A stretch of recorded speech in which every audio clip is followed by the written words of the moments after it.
appearance day of Lord Ram, which is also known as Ram Navami. So this festival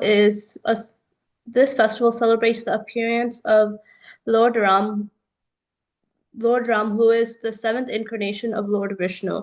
This festival is celebrated during the time of March to April, which is in the ninth day of the first month on the Hindu calendar. And he is also known as Maryada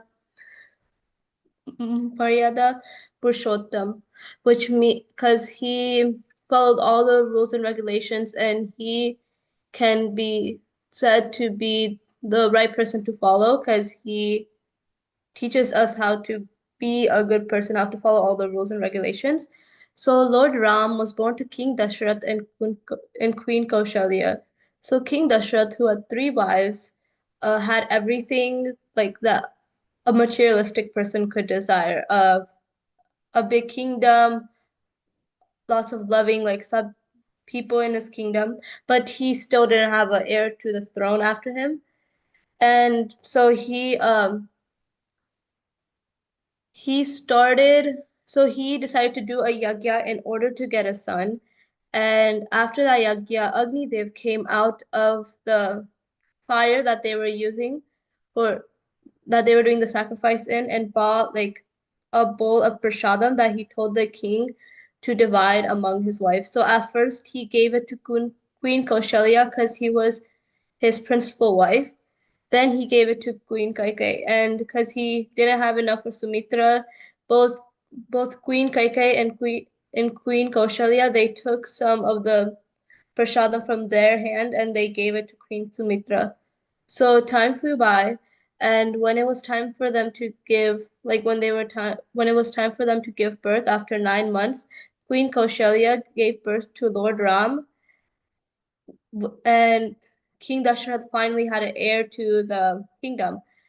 And then came Bharat, which was the son of Kaikai. Then Sumitra had two twins, Lakshman and Shatrughan. And that also was done by King. So now King Dashrath also had an heir to his throne. And then because King Dashrath, and now that King Dashrath has everything, he had to send them.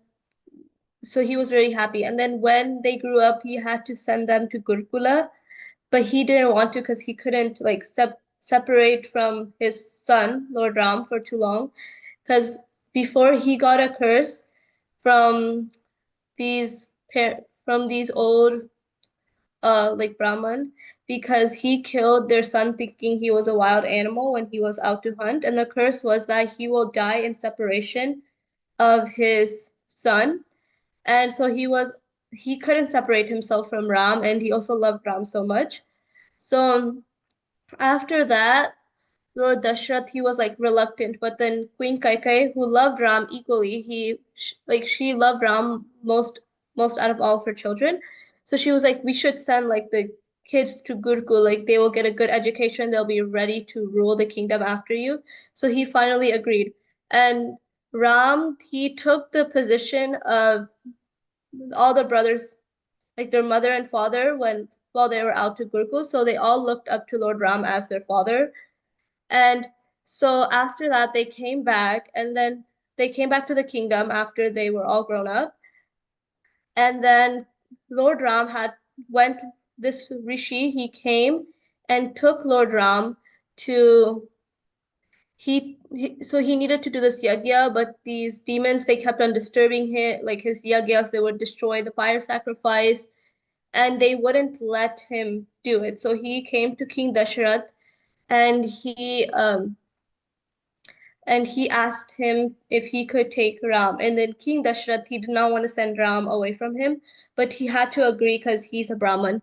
And so then Lord Ram, he went with the king. I mean, he went with the sage. He saved the fire sacrifice, and he then went, and then he did a lot of other leelas, but because it's only about like Lord Ram's childhood, I will stop here because um I don't the rest are all about him like once he grows up after his marriage.